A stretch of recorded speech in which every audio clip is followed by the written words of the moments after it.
it's time po para magpa-inject na yung mga pusa. Ito po yung mga pangalan. Pet's name, J. Ford. Amanda. Last. And Uyong.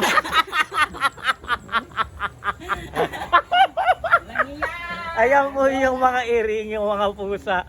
Pangalan muna po. Game po. Sinong pusang mga to? Ito malaking pusa to, sure ako. Yung pusa ko. Ano yung mga pusa? Ay, ito yung mga... Ito, anong pangalan nito? Moy Moy. Uyo. Oo. Ano man?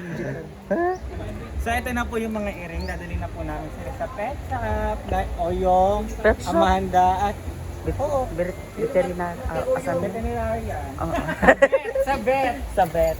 Isama niyo si Oyong, ita-inject! Ali kayo, Ano naman yan sa mga animal ipasok mo sa basket si Oyong. earring. Sila lang man tatlo. Tulo lang. Tatlo lang sila, di ba si Oyong, J. Ford, at saka Amanda.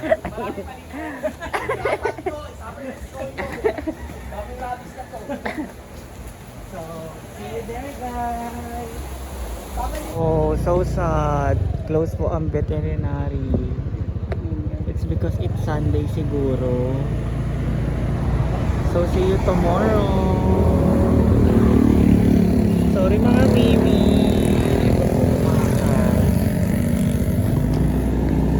Ayan. So, close. Babalik na lang bukas. So, dito po kami ngayon sa Welcome to saan? Public Market with J. Ford Vlog. Nabibili sa akin suki ng gulay. Wait lang. Kuha ka na nun. Ay, meron kayong pansit canton? Hindi, canton. 90 ang one half. Ah, sige. Enough na?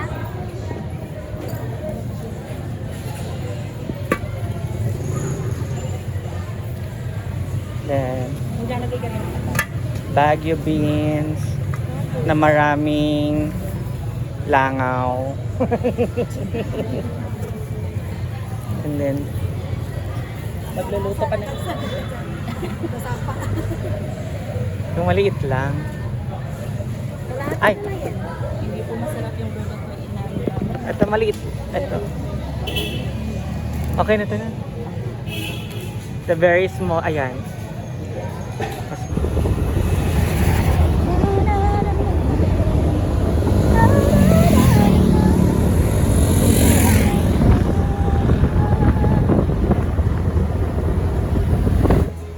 So ayan, magluluto po tayo ng pansit. Uunahin po natin is maggisa ng bawang at sibuyas. Pagsasabayin na po natin siya kasi ganun din naman. Parehas din naman po siyang maluluto at masusunod. Yan sa lagay ng pansit. Yan ang gisa. Pansit gisado po pala ang ating gagawin.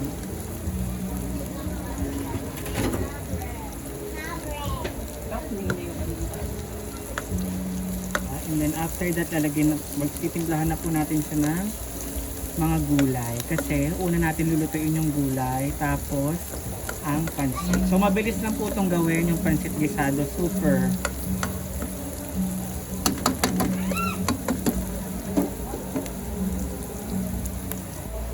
Medyo luto na po siya. Ilalagay na po natin ating shredded chicken.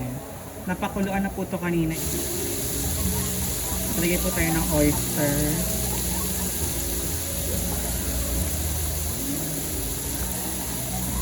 Lots of oyster kasi magsasabaw tayo.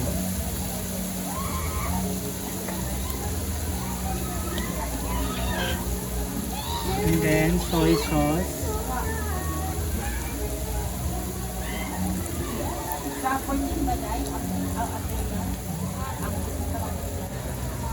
Ayan.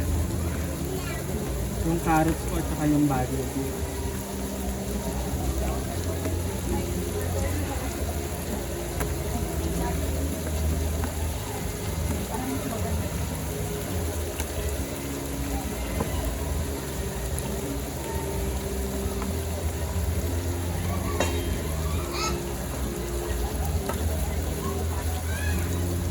lang po natin sa maluto and then may ilalagay na rin natin ng ating cabbage.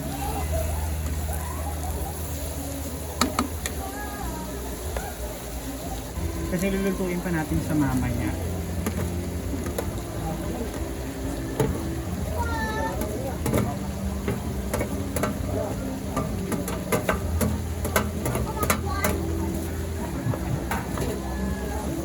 Ayan, i-half-cook lang po natin ang ating mga gulay.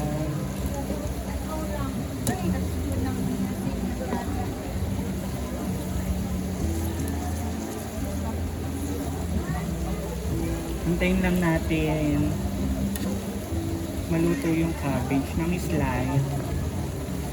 And then, tapos na.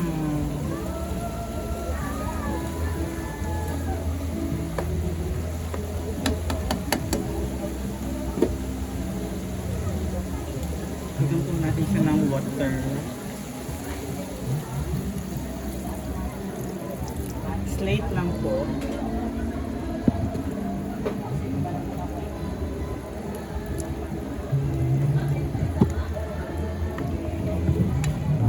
Ayan guys, kumukulo na siya and natanggalin na po natin ang ating mga vegetables. Kasi baka ma-overcook.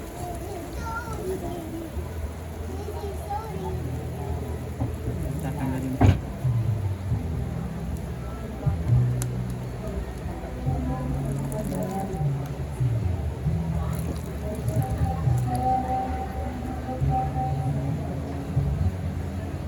So natanggalin natin yung mga gulay. Lalagyan natin siya ng pinagkuluan natin ng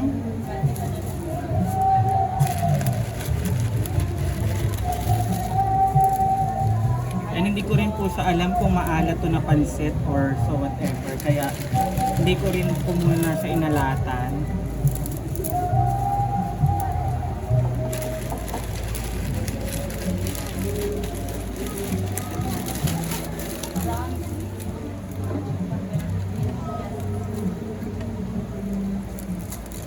Kasi wala yung gusto ko na egg noodles.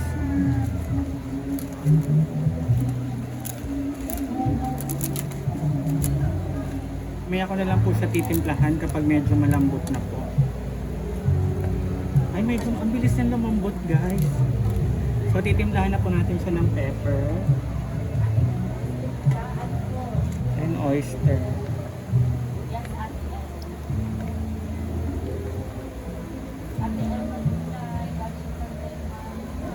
At syempre, para maging masarap lalo ang ating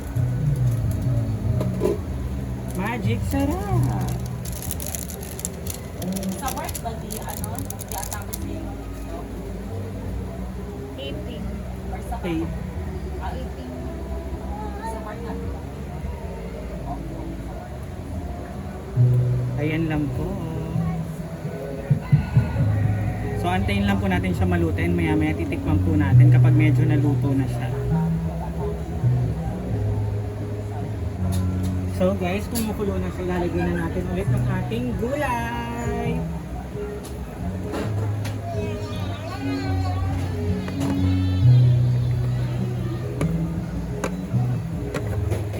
Tapos na po siya guys kasi nilagay na natin yung gulay and then hahaluin na lang natin.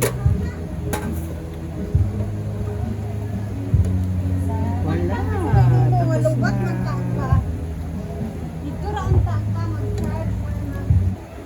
Yay! Tapos na ang ating pansit kisado.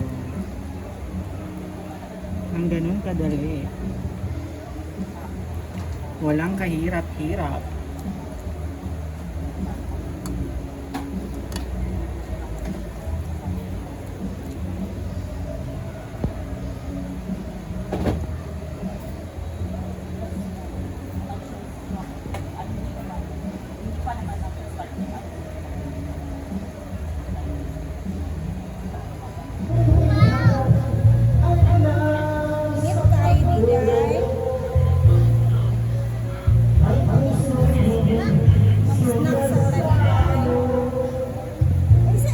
Maligo ka suba diday?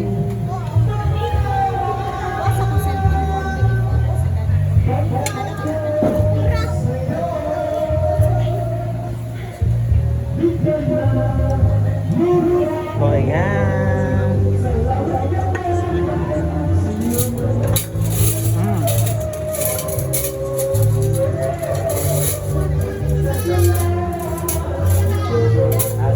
Baba.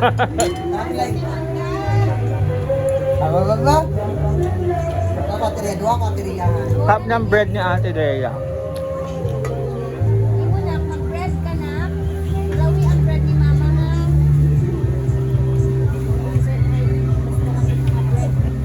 Nagkagulo na ang lahat.